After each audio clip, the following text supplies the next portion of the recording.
I hit the wrong button. 6 o'clock, I'll call to order the Bridgeport City Council special meeting for February 9th, 2026. Roll call, roll call, please. Mayor Robert Matheny. Present. Recorder Hank Murray. Here. Counselor Jason Campbell. Here. Counselor Don Burton. Here. Counselor Clayton Rice. He'll be just a little bit late. He's excused. Counselor Jacqueline Rominger. Here. Counselor Chris Kinney. Here. Thank you. Any public comments? No one signed up. Okay.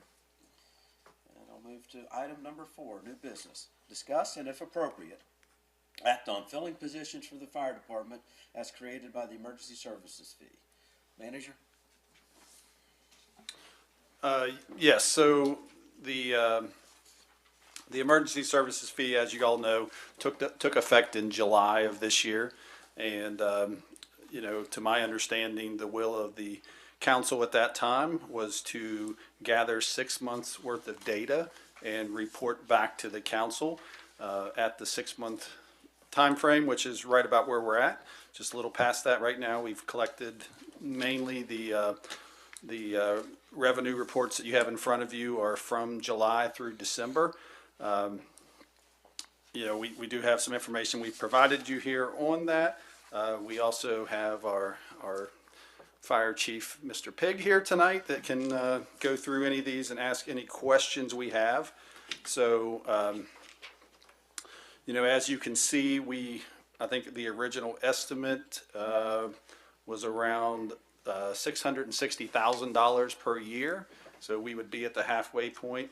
You can see we've collected $284 so far, but we still are missing a few December payments from the Courtyard by Marriott and the Hampton Inn. So we do expect those to be somewhere in the neighborhood of $300,000. So a little bit less. I think the other 3 that are missing on there are Airbnbs. I believe that's what I understand. Greg, you can jump in. The other things that are missing are the long-term contracts and any other contract that the hotel had with any company or anyone else they had rooms through. As of July 1, 2026, all of that should be done, and we should be collecting the full amount that we initially thought we would be getting. Right. So we do have a report here that I would probably ask Greg just to go through with you all so you understand the perceived needs of the department and be able to ask any questions for you. So, what the goal at the end of the night is to hopefully get some guidance on how we should proceed with this, with the requests that were made and, the decisions that were made in the past and how to move forward with, allotting this money for these, for the positions moving forward, so.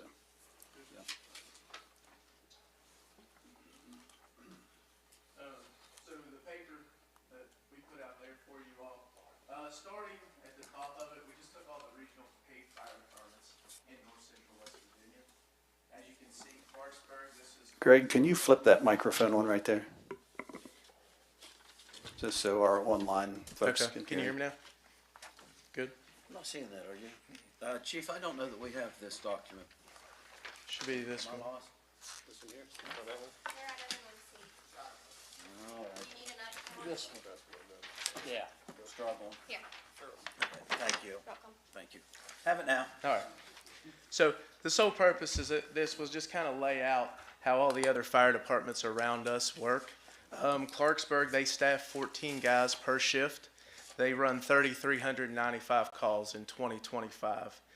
They do not run ambulances, but they do run first responders, which they're sending people out on those EMS calls to assist with other ambulance agencies to help them if they need it.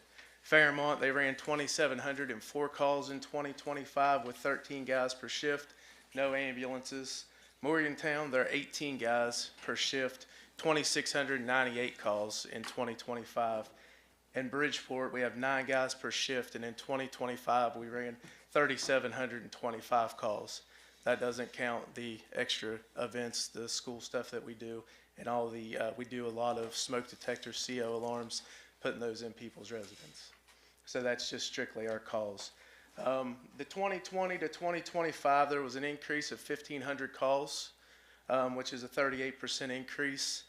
All the other departments, I can't really speak for them, but looking at their numbers from 23 to 25 was anywhere from 100 to 250 call increase for those departments. Some weren't that much, some were just at that 250, 270 mark. Right now, we operate with 9 guys per shift. We have most days 2 guys off, which staffs us with 7 every day.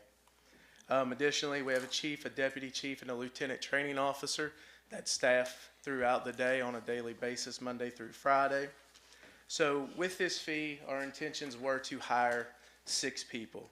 If we would hire those 6 people, that would bring each shift to 11 per shift, which would increase our minimum manning every day to 9 guys. Most of the time we have somebody off on leave of some kind, EDO or vacation. So that would take us to 9 guys every day. We average 1 call every 2 hours, with our call lasting somewhere around 1 hour.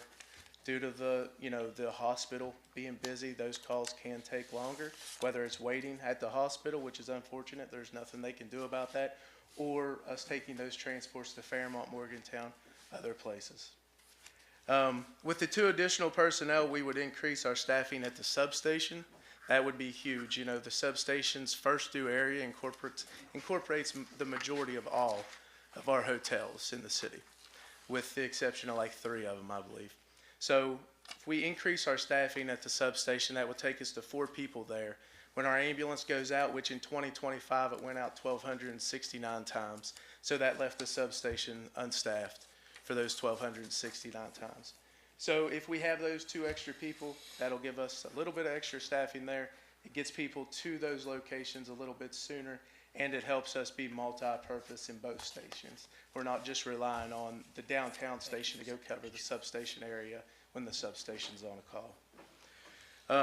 Initially, when all this started, we were asked to try to figure out different ways to fund staffing.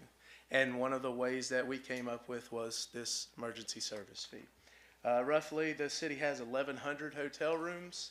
60% of those hotel rooms are booked 365 days a year. Looking at some of the receipts from people that we knew traveling and stuff, they were seeing these emergency service fees in other places. That's why we explored this option.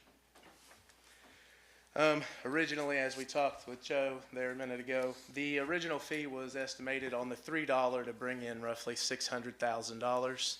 Right now we're at $284,000. With, like Joe was talking about, we're missing 2 hotels, and we're also missing those long-term contracts, which should all be up. July 2026, that's when everything should be 100% being received. I don't know what the number would be then. We can only base it off of our estimations. But with our new testing process, we made it to where everybody has to become a paramedic. There's no questions asked. Right now, we have 22 paramedics. 2 are in class to be paramedics.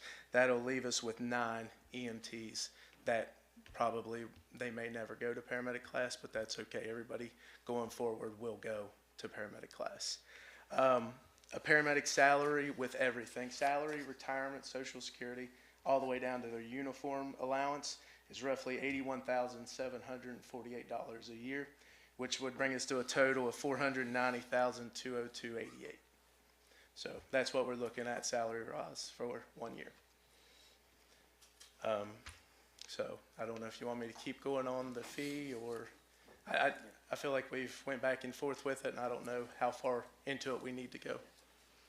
I think this gives us a good starting point. It's very informative, and I appreciate your efforts. And before we get too much into conversation, Chief, I want to offer a thank you to you, and I know one of your firefighters were instrumental last week in the rescue of a person from a trapped building on a mutual aid call. And I think that just goes to show the professionalism, the training, and the dedication that our firefighters have here under your leadership. Pass that along. It was definitely a group effort by everybody involved. So yeah, well, we're glad that you guys were able to be successful in Thank the you. rescue. Question that I have, and I mean it's Not really a question, I guess, it's just I want to confirm. We have 22 paramedics out of, how many, what is our staff? If we're fully staffed, 30. 30. Is that rare to have that many paramedics on staff in any Very fire rare. department? There's probably no other fire department in the state that has that many paramedics. Yeah, I couldn't imagine that either. And that was the big reason for the making everyone become a paramedic. We just wanted to make sure that we always held that high standard, and we never started hiring people that just, wanted to stay at that EMT level, which there's nothing wrong with that. We just wanted to keep our expectations high. Yeah, that's an anomaly for sure. Any questions of the chief? So when you guys go on, well, why are our numbers so much higher as far as calls versus other municipalities? Is it because of the ambulance service versus or the other? I think the ambulances have a, so if you look at Clarksburg, Fairmont, Morgantown, they don't run every ambulance call. They run a high priority medical call. We don't do that. We run every medical call. Every medical call that goes out in the city, we take that ambulance call as long as we have an ambulance in service. If we don't have an ambulance in service, we receive mutual aid from another ambulance agency. We then send either our ladder or an engine to back them up until that ambulance gets there, so they're not waiting without any care at all until that other ambulance gets there. But to answer their call volume, I can't speak for theirs. I just know that our call volume continues to grow. If you look at 2020, when COVID was going on and there was not a whole lot of travel within the city, our call volume was really down. I think the travel, the amount of people that are coming in and out of Bridgeport every day makes a huge difference in our call volume. Well, the one I particularly look at is Morgantown, because Yeah. I mean, they've got as many or more hotels than we do. Mm-hmm. They've got significant traffic coming through there, because while they don't have 50, they got 68 as Yeah. well as 79. And it's hard to wrap my brain around why we have 900 more or 800 more calls. Morgantown also has multiple fire departments around the city of Morgantown that handle those other calls that we don't. We handle in the city calls and outside the city limits because that is our first due area. And they're able to just stay right Yeah, there within their I corporate. just know this from working in Mon County for a few years, but Morgantown and Star City, there would be areas where Star City Fire Department may be one street, Morgantown would be the next, and that's just how the city limits roll. Do you guys normally, on an ambulance call, send a truck out with it? Yes. How come? Depending on the nature of it. If it sounds like it's going to be a major, like we would say like an advanced ALS call, which would be where a paramedic would be needed, we send them out just in case they would need more people to carry, stuff like that. A lot of it we base off of the area. Is that the reason why the substation then is unmanned during a call, because the truck is going out in addition to the No, ambulance? that's just the ambulance going out of the Because substation. there's only two people there? Yes, Oh, they run okay. the ambulance, and then like the ladder from the downtown station would go back Would them go up. up. Yeah. So like our ladder, if you look at those numbers for Fairmont, Morgantown, Clarksburg, those medical call numbers that they would show that they're running would be the same calls that we send in a ladder to back, or an engine to back up the ambulance on. So they're like a higher priority call, if that makes sense. How often are you all, I don't want to say stuck, that's not the proper word. How often do you have to stay at the hospital for a long period of time because they're just behind, beds are full? So over the past 2 weeks, it's been quite a bit. Yeah. And I think a lot of that just comes to the hospital, not being able to get rid of patients, get them to where they need to be, or getting them from the ER to a bed on the floor that they may need. And, I can't speak for the hospital itself, but it happens often. And there's just nothing you can do about it. The healthcare system as a whole is overran. Yeah. So this station is overcompensating for the other one when those guys are out? The downtown station, when, like, say the ambulance is gone from the substation, yes, the guys from downtown handle the first due calls for the substation. We don't do ambulance transports. We only answer calls, correct? Correct. 911 calls only. We generate funds from that, though, right? I mean, The like 911 Medicare, calls? Medicaid, Yes. insurance from Yeah, ambulance calls. Yes, they just sent out the report for that last week. I think Sharon sent it out. Okay, and I forget those numbers are, but I mean, it's pretty robust. Yeah, I don't know the exact amount we receive from the EMS funding, but we do get a little bit of money from them. Any other questions? Manager, do you have anything that you? The only other thing I was going to share is, and I know there's a couple of us here that are on the CVB board, and we receive a copy of the STAR report, which is the monthly to yearly reports of the hotel. And I know one of the things that was mentioned, just from reading and hearing during this whole process was the effect that this was going to have on our local hotels. So I'm going to read you, starting with July, some numbers, and these are the percentage of increase in occupancy numbers from this year, or from 2024 to 2025. So starting with July going through December, 9.7%, 10.4%, 21.7% in September, 2.9% in October, 18.6% in November, and 16.8% increase in occupancy from the same times last year. So that's year over year. That's comparing September of this year to September last Correct. year. Yeah, that's the percentage of increase. Yep. Which was not what we were told was gonna happen. Yeah, I mean, now, that being said, and I think I had a talk with Greg about this the other day, that is the hotels as a whole. So, I mean, it could have a larger impact, say, on some of our extended stay hotels as opposed to our normal, nightly stay kind of hotels. But overall, for the city, those are the increases in the numbers. So. I'm interested in if we had such a large increase, were we just off on the estimations? Because you think if there's that large of an increase that we would have been over on the estimated income. On our estimates, we went low on ours just to make sure that we were going to meet what we thought we would need.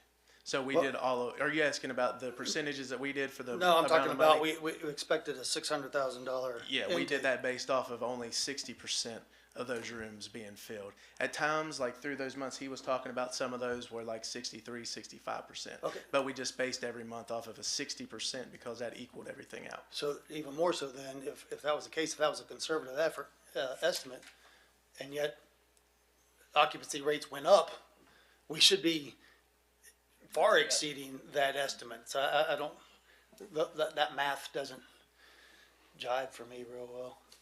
Yeah, I wasn't involved in creating those estimates, so I really can't speak to any more than what Greg's saying. I mean, occupancy and the rates that are charged could be two different things. And, also, you have to pull out some of those long-term stays. Some of our hotels do have long-term contracts that predated that with especially some of the FBI contractors and construction outfits. Right, but the next year stuff, if they came in and it's an occupancy increase, those wouldn't be under those grandfathered long-term rates, would they? Well, if they existed in April, they still would be, yes, for the last 6 months, those would still be in effect. Okay. It depends on, I mean, if they had a 5-year contract, they wouldn't be paying that for 5 years. That's what the. Right, but again, the increase wouldn't, okay. Yeah, I'm not gonna belabor that point, I'm sorry. So Greg, just an observation, if I'm reading this report right, it's just 6 months equated to 284,000. Correct. With 2 properties haven't submitted their payment. Correct. So you're right, to me, it feels like we're on pace for that 300,000 for 6 months, times it by 2, 600, right? You're looking pretty good. And you're heading into summer months, we're heading into spring, summer, and fall where it's travel, the bridge is full, the sports are going heavy. Right. I think we'll end up exceeding 600,000. I do. If you look at the 2 that are missing, they look like they'll put us well over that 290,000 mark. It'll put us pretty close to 300,000, and that's no extended stays.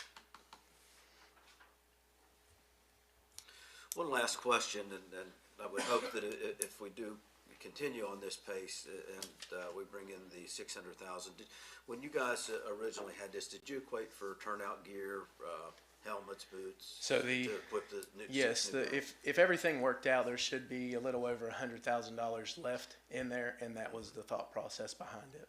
Okay. Was utilizing it the first time to take in the fire gear, the portables that we may need to outfit them completely, And then after that, it would be put into just like the fire fee is for apparatus, salaries, and equipment.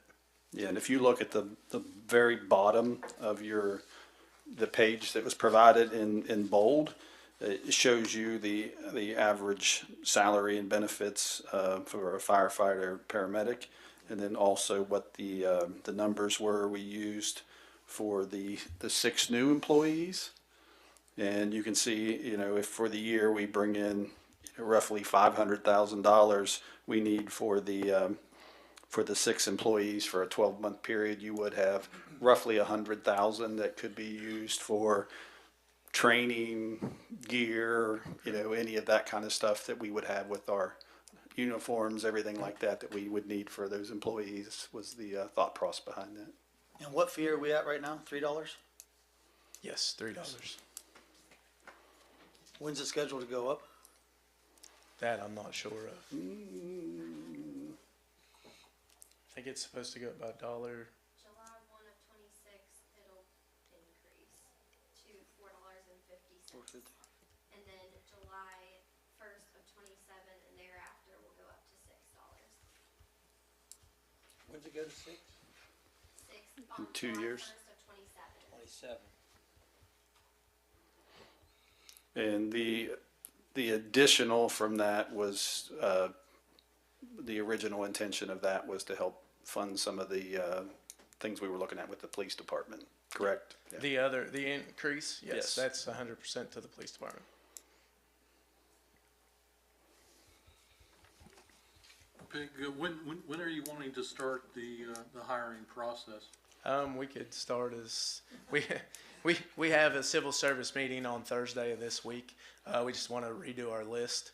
We had a few people that wanted to be taken off the list. So, it's no rush. We want to make sure that we're doing it all correctly, getting it all laid out, but it would be nice to know that we were moving in that direction. Is it beneficial to hire in a group? for Yeah, it training is, because we're purposes? doing all of our training in-house. Where we dropped a lot of our requirements to be hired, we're trying to take care of all that within our academy that we're doing. Thank you. So, it's not a question, it's just, I've said it before, but just to reiterate it, I don't think it's any secret, I got issues with this fee to begin with. I think it's based on principle. I don't have issue with what we want to use it for. Based on what you're telling me and the number of runs we have, we do need to increase the shifts. But I do have issue, I think it's the easy way out for government to say, we want to fund more things, so let me just take more money from people. And I think that's what this was. It's a money grub, and it's a way for us to not piss anybody off, pardon my language, because we can do everything for everybody, and in this case, we take money away from visitors, and so nobody within our municipality will necessarily be upset about it, except for maybe the hotel folks who live here. My hesitancy with all this is, I would much prefer, before making any kind of decision, do a thorough scrub. I mean, I look at our finances and the kind of shape that we're in. We owe it to our people not to take any more money away from them than we absolutely have to. Can we make this work within the current budget? I mean, because of quote unquote home rule, which is a kind of a misnomer to a certain degree, we already charge an extra 1% to everybody in this place, and now we're going to essentially charge 3% or so more, up to 6% more. I know it's not a percentage, but given that most hotels around $100 or so, just to get this money so that we can make an easier decision rather than necessarily making the harder decision of where we may need to cut, scale back so that we can make room for the things that are absolutely necessary. And for me, the city, first and foremost, is bound to provide a safe place for the community, not all the other stuff. And that's fire, that's police, that's the public works and the infrastructure of the city. So this should be a priority over other things. But I'm not a fan of doing it by virtue of this fee. So I'm certainly a proponent that if this fee is going to stay in place, we need to end it now and not increase it anymore to $6. And I would prefer to go back and do a real hard scrub and make some hard decisions as a body, and maybe have to tell some people some difficult things and say, we can balance our budget, we can do the right thing, still have contingencies in place by doing it under our standard, income stream without these fees. So it's just my 2 cents on that. Anything else on that? Is that a possibility of us saying, and I'm asking some of the senior council, is a possibility of saying, look, we want to stop here? We realize at this point that there's a need. I think the chief has demonstrated that there's a need for the additional personnel. The fee's already in place, but maybe we look at other areas to fund going forward as far as the police side. Or do we continue to let it grow like it is? I'm not convinced either way. I am convinced we need to move forward, with the hiring of the firefighters. So yeah, two observations. The $3 is in effect now, and it does not go up until July of this year? July 1 of 26. So we have a little bit of time, Chris, to consider what you're thinking or contemplating. We can definitely revisit the ordinance as a group to see if it is where we want to stick or where we think it's justified to increase. So I think those conversations can happen. But I think on the more near term is the need of the fire and EMS team of some additional bodies. And we have those funds available, and I don't envision this council going to zero. My view, just my opinion. But maybe it shouldn't go above 3. So I think that's a conversation we could have and get on the agenda for a different meeting, Mayor. Just my observations. No, thank you. I think I'm kind of feeling the same way. Any other comments or thoughts on that? I guess just to say, I'm with you on this part of it. I do not want to stand in the way of us, especially now seeing these numbers. I don't want to stand in the way of this right move because of some philosophical differences.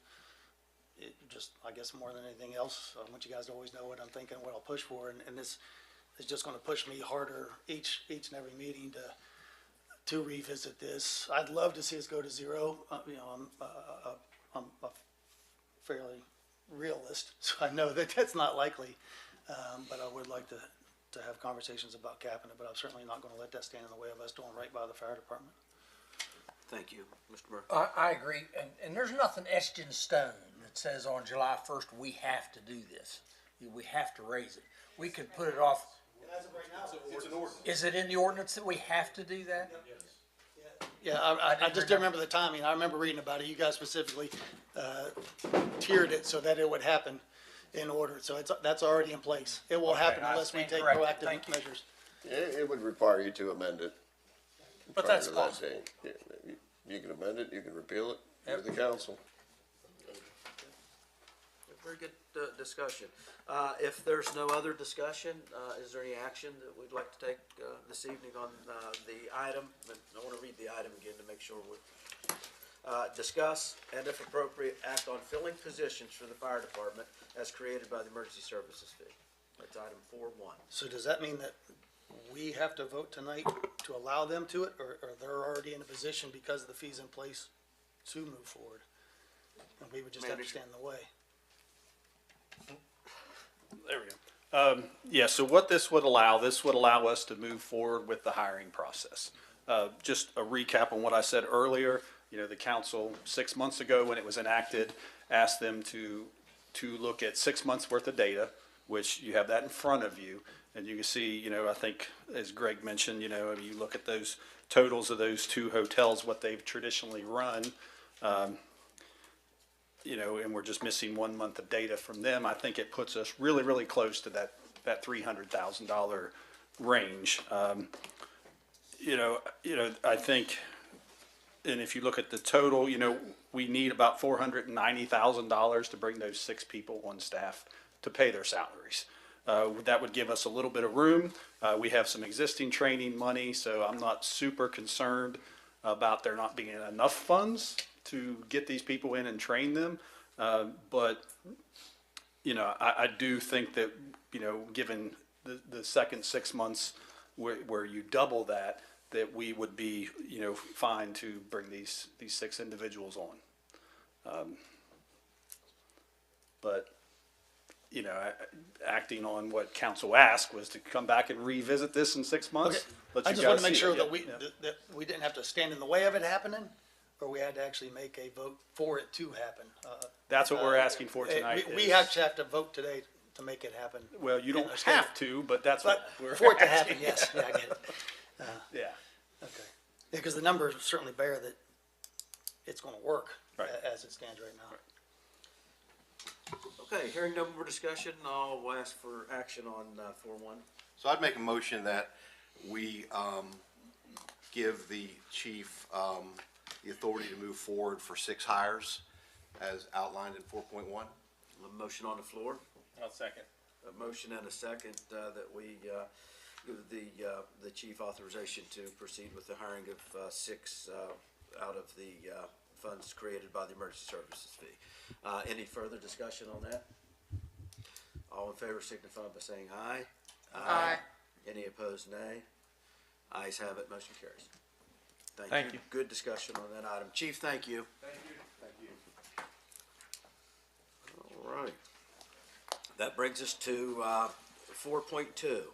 Discuss and if appropriate, act on a recommendation for revisions to the election cycle to be in compliance with West Virginia Senate Bill 50. It's your turn if you want to go to the podium, please.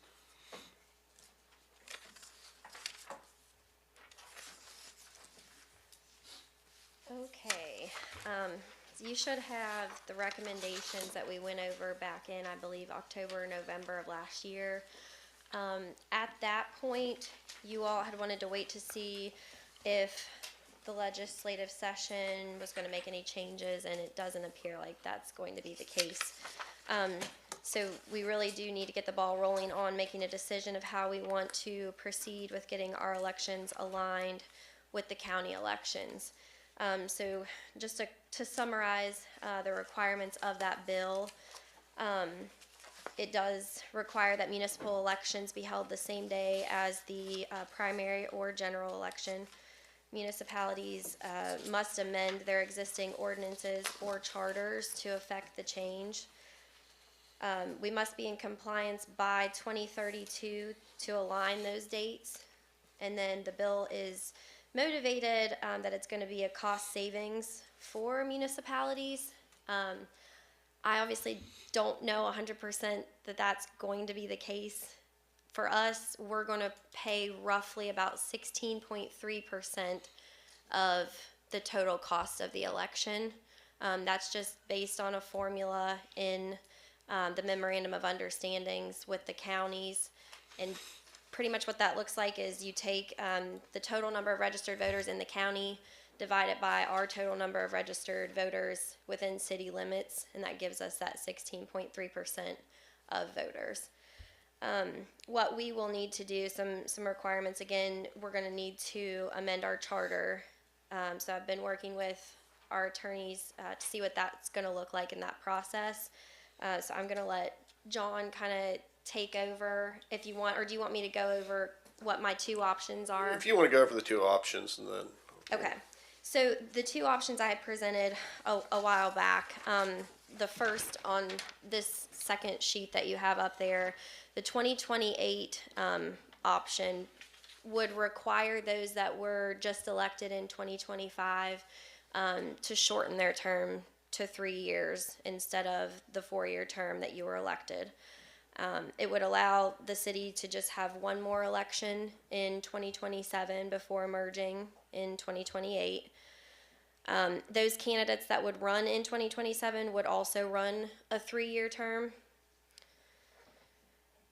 Anybody that's elected in the 28 general or the 2030 general would go back up to 4-year terms, and they'd be 4-year terms thereafter as well.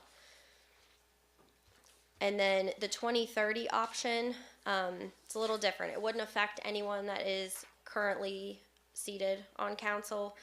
It would require us to have 2 more elections of our own instead of the 1, so we would have to have our 2027 election and a 2029 election Again, those two elections would both just be 3-year terms. And then in 2030 and 2032 and thereafter, all even years, it would go back up to the 4-year terms. Are there any questions on those two options? What's it cost to run an election in Bridgeport? Our elections, so it's because we do paper ballots and not the machines, probably a little bit more expensive. They run anywhere from 8 to 10,000, I would say. Just because you are required to purchase ballots for 5% more than your total number of registered voters. It's just a requirement. So we have a lot of unused ballots, but we have to have them. And what would the 16.3% cost us? I do not have what the total election cost is that the county runs. I can get you those numbers, though, from the county clerk. And then if we alter our current term, we have to have a special election. That is correct. So you're, under either scenario, you're going to have two elections, two special elections. So you're gonna have the cost of two either way, because under 855E, it allows you to modify the term, but by ordinance, but then it has to be approved by voters. So you're looking at Bridgeport paying for two more municipal elections out of its own pocket versus the county figure. Either way. Correct. And to make these amendments, we would have to have a special election this year, correct, John? If we make the charter amendments. You don't necessarily need, if we're going to go under the 2030 plan, where the next two election cycles of council members get 3-year terms, then we would go probably amend the charter by ordinance. And if we receive no objections, then that could pass. Without an election. That's correct. However, if you receive one objection from either a registered voter or a freeholder, which is a landowner in the municipality, then we would have to hold an election on the charter amendment. So when you said special elections, that's just not really special elections. That's just our two municipal elections we're going to have to hold. We could actually make these changes without needing an election if there's no dispute. You are still going to have the 27, 29 election cycle. Right, that just to hire, just to Yeah, and elect the I next may group have of referred to people. them as special elections because I'm sort of thinking ahead and tinkering with the language in the charter to come up with proposals. But those would only be to elect the new council. That wouldn't be to change anything within our ordinances or charter, correct? Because those elections in 27 and 29, that would just be to elect people.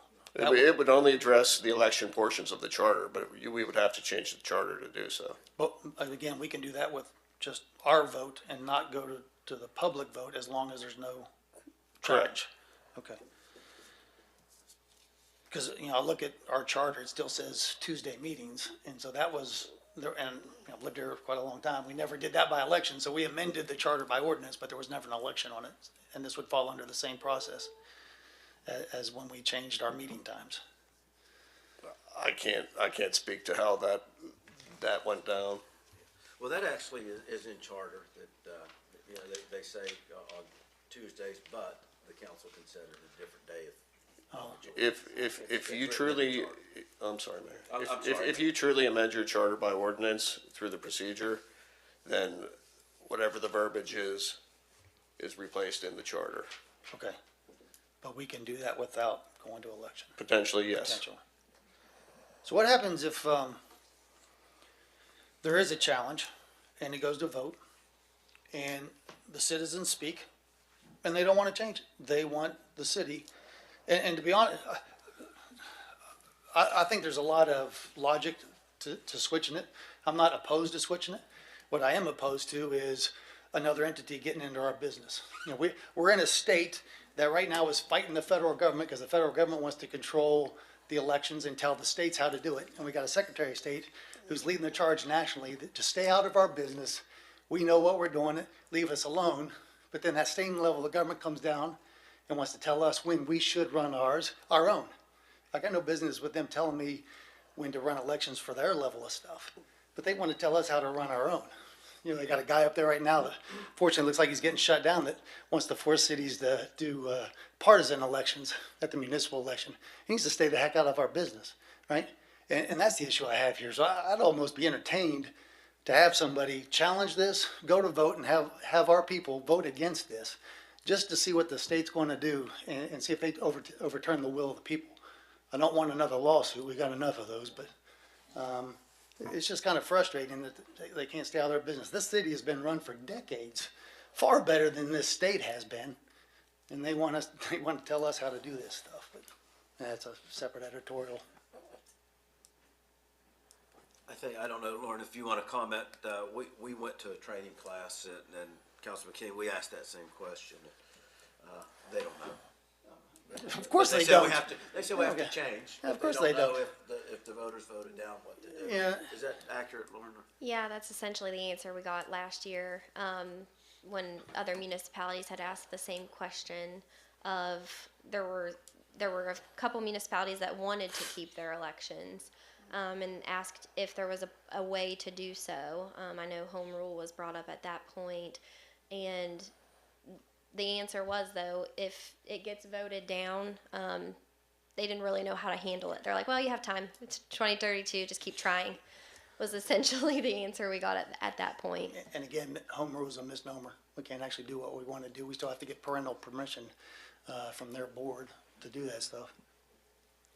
And just in terms of a timeline of what this would look like, so if we do choose to select one route or the other here tonight, and we want to move forward with it, we are going to have 2 readings of that ordinance, and we're required to have a Class 2 legal ad 30 days prior to the first reading. So we're going to be pushed out probably at least till March at this point, and that's assuming we make a decision tonight.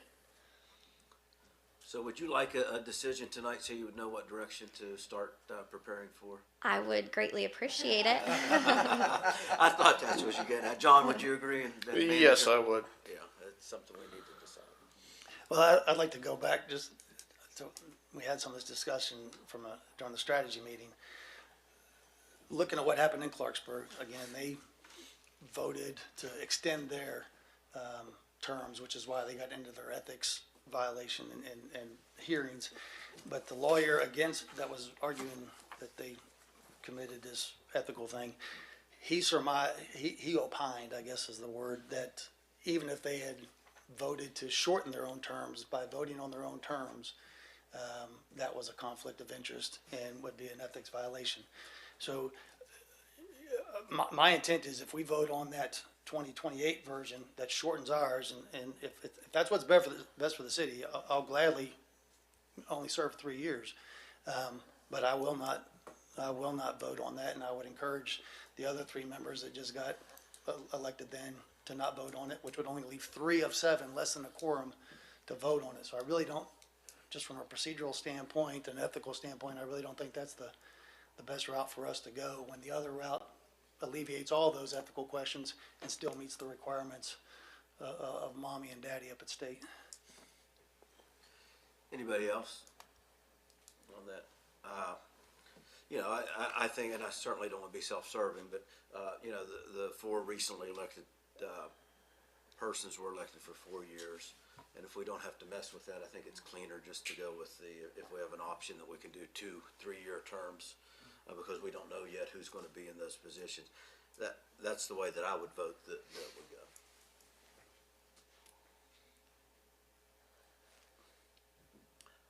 Well, then I'll make a motion that we adopt the 2030 option.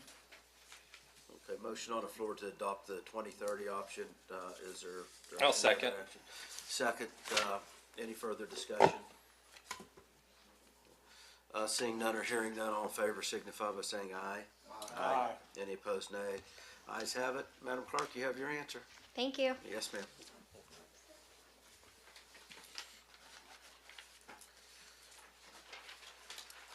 All right, with time left over, we'll start with Ms. Rominger, if you want to make any council comments. No, I'll just thank Chief Pig. They gave you a task 6 months ago. You did your homework, you did your research, and So congratulations, yeah, it's amazing, yeah. Thank you. Nothing, Councilman Rice? Nothing, thank you. Councilman Burton? Great report, Chief Pig, and compliments to one of your crews that came over a few days ago to help my neighbor out. Reporter Murray? No comment. Councilman Campbell? I'm good. Okay, well, we'll take a 15-minute break, and we'll be back in at 7 for a regular meeting. Thank you. Is there a motion for adjournment? Motion to adjourn, is there a second? Motion and second, all in favor signify by saying aye. Aye. Any opposed, nay. Ayes have it, motion carries.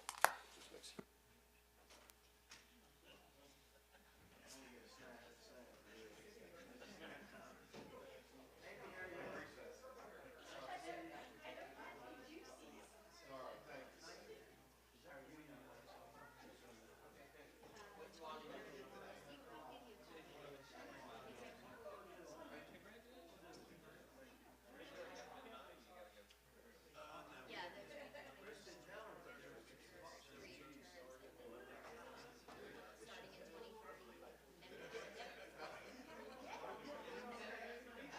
in 2030. Yeah, yeah, I'll give you a copy of what my kind of layout looks like too. Well,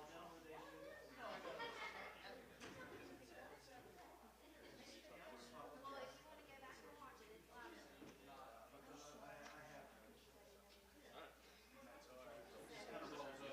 This is what I provided the council, it's just some key points on the Senate bill, but here were the two options essentially. So the 2030 one is the one that they went with. Yeah, you're welcome.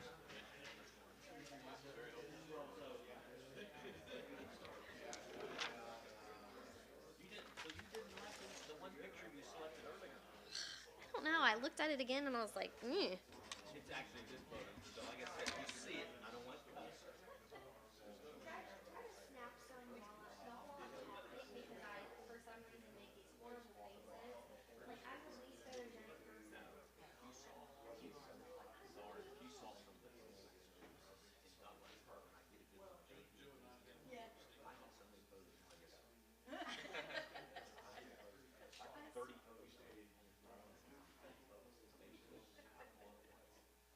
I'm telling you, I'm the same way. I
saving my back some work, man. I greatly appreciate it. Got to the end of the driveway and it was done and all was good, so that was awesome.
How are you?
Thank you for the cookie. Yes, thank you so much. Oh, that's perfect, thank you. All right, it's 7 o'clock. We'll call the Bridgeport City Council meeting, regular meeting for February 9th, 2026. To order, roll call, please. Mayor Robert Matheny. Present. Recorder Hank Murray. Here. Counselor Jason Campbell. Here. Counselor Don Burton. Here. Counselor Clayton Rice. Here. Counselor Jacqueline Rominger. Here. Counselor Chris Kenny. Here. Thank you. Okay, I get the privilege of doing the invocation tonight and the pledge of allegiance, so if you'd please stand. If you bow your head, Heavenly Father, thank you for the opportunity to meet together. We just pray that you have your hand and you guide us through the city's business as we do what's in our mind and our hearts, and we just pray that you give us the best interest, and let us work as a team, and let us bring things forward for this great community we live in. And God bless us all in Jesus' name. Amen. Amen. All right, if you cover your heart, pledge allegiance to the flag of the United States of America and to the republic for which it stands, one nation, under God, indivisible, with liberty and justice for all. Thank you.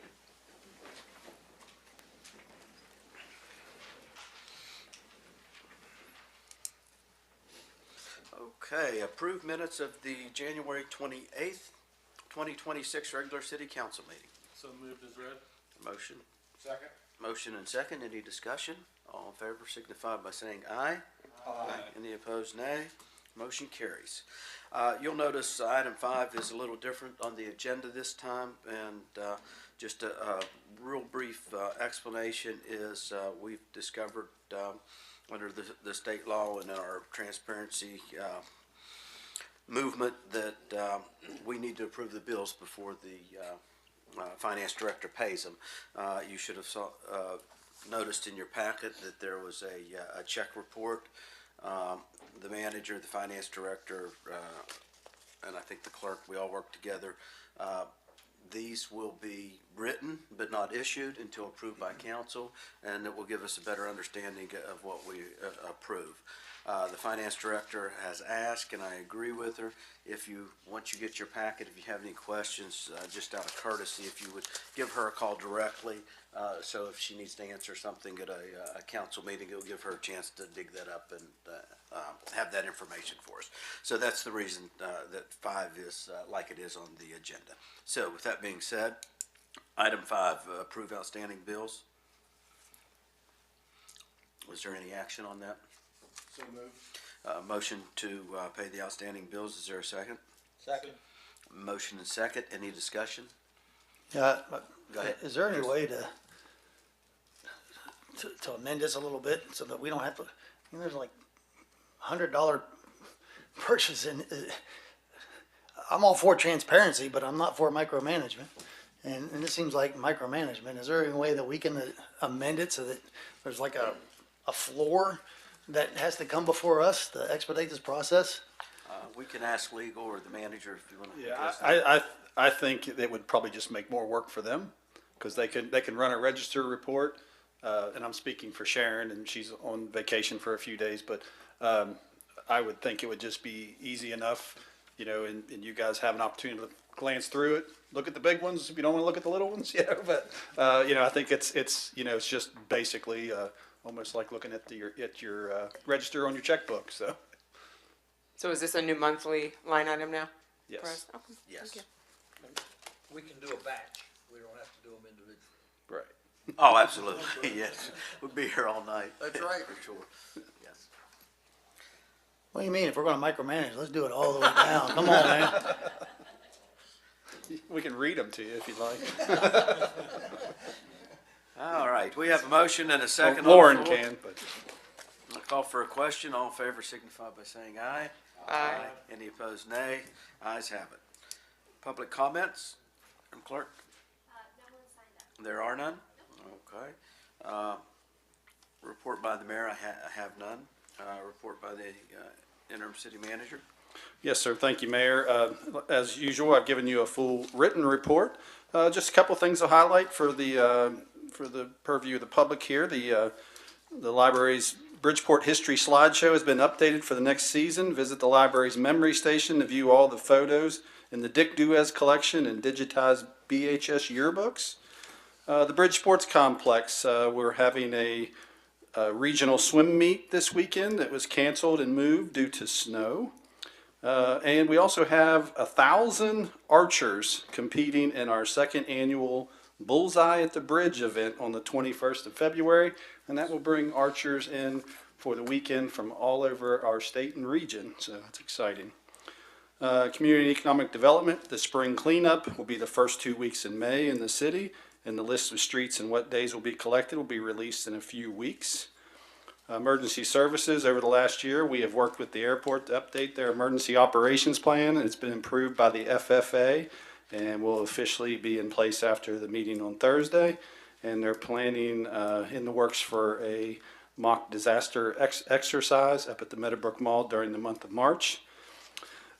Engineering, as I reported last week, our new engineer, Aaron Stevens, has joined us, and he has jumped in feet first and has really taken off. And so he's been going through a lot of issues and getting up to speed. He's worked a lot with Mr. Grimes and Mr. Cummins down at the wastewater plant, as well as with the bridge and all the construction projects going there. Very impressed with him to this part so far. Parks and Recreation, we received 7 submissions for architectural services for the corner of Main Street project and the Lake Shelter design project. So we have formed a committee and we will narrow that down to 3, interview those 3 and choose a firm to move forward with. Reminder to the public that we have an ordinance in place that any body of water belonging to the city of Bridgeport, mainly Diggin and Hinkle Lakes, that the ice is off limits, meaning no skating, no ice fishing, or walking on the ice are allowed. Had a few issues with that lately here. Police Department, big day at the training facility with the construction officially wrapped up. Installation of the state-of-the-art training simulators started this morning. It'll take about 3 days, and then we'll have 2 days of hands-on training to get it operational and get everybody up to speed on how to use it. And we hope to have you guys down to try it out here before too long. So I got to play on it when we were demoing it. It's pretty intense, so I think you're going to be impressed with that. And they're also accepting applications for new police officers, and there's some information on that in there. Public Works, we've been dealing with a lot of issues related to cold weather. They've had to thaw out 36 meters. They've fixed 9 water leaks, and they've flushed 28 sewers in the last month. And, of course, cleaning and maintaining the city streets with all the snowstorms we've had lately, and have done an excellent job with that. Utilities, the main one, there's an RFQ for the Crestwood Water Project is out. It's due by February 20th. So that's going to be a replacement of approximately 5,000 linear feet of water line. General notes, we've been working on the budget. So we've had all of our meetings on the general fund with all of our council members, and we have taken the large requests and narrowed those down. We still are out of balance a little bit, and we're working through that. So we're still exploring a few options, but should have that all ready and ready to go by the time we get to our meetings with the individual council members. We're finalizing the auction RFP for the Main Street property. Been working through a couple issues with John on the zoning of 2 small parcels that are zoned residential and the deeds of the property would prevent some commercial, so we may be pulling those little sections out of the RFP for the commercial property. Governor Morrissey will be at the Meadowbrook Mall tomorrow, February 10th, 2026 at 12 p.m. to make an announcement about his proposed changes to the state income tax collections, and invites anybody who is going to be available to come up. And finally, on a personal note, and I don't know if this is what you were referring to when you spoke to Mr. Mayor, when you spoke to Chief Pig, but last Thursday, my family experienced a house fire, and my uncle was rescued From that fire, with the help of Bridgeport and a team, we were a mutual call aid. He was life flighted to Pittsburgh. He did pass the next day. But I just want to thank those guys for their work with that. Very sorry for your loss. I wasn't aware of that. And thank you for your report. Any questions? All right, we'll go to item 9, Employee Service Award. Mark Stutler, Public Works, 15 years. Wow, if you guys want to come up, Director, if you want to come up with them, bring your family. Anybody wants to come down? Always welcome. Congratulations. Let's get here in a minute. 15 years with Tiny, huh? You got a strong back. You notice that follows you around, Tiny. Yeah. I don't know Congratulations. what's in this envelope, but I'm gonna give it to her because then she looks like she's in charge. Give them two. All right, Employee Service Award presented to Mark Stutler on this 9th day of February, 2026, in recognition of your 15 years of service. Signed by myself and the interim city manager. Mark, thank you so much for your service. It's always good to see you out and about, and we see you out working and working hard for us, and the city wouldn't be the same without you, so thank you so much. Yep. Mr. Brown, do you have anything you want to say? Yeah, so, Mark been here 15 years. He joined the construction crew as the operator there. He's excelled very, very well there. He's, one of our top guys that we go to when something needs done. I mean, he's excellent with the backhoe. He's not afraid to put it anywhere. And, so, for Chris, ask this guy who taught him how to plow snow. So, Mom, Mark's the one that's doing a good job of keeping your driveway open, so you're not blocked in anymore, so he's, So, I mean, like I said, he's a valuable asset to our department, and, you know, we'd hate to lose him. I mean, Well, you're not going anywhere, are you? You just getting started. Yeah, and then can we get a picture? okay.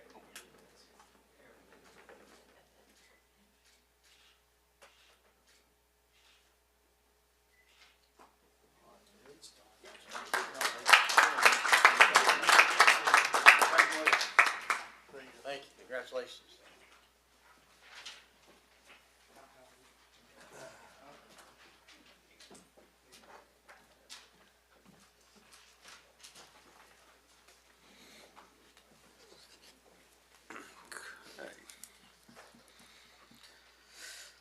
All right, item 10, reports, there are none.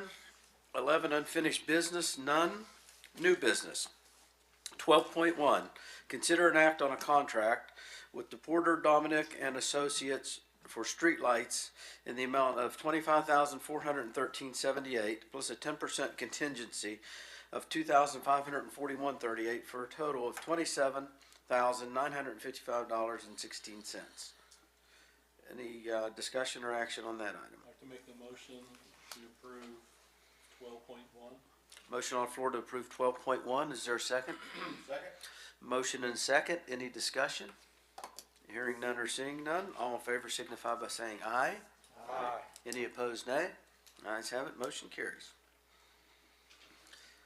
12.2 is discuss and if appropriate, act on refunding applicable B&O tax from the Simpson Elementary School Playground Project up to $5,400.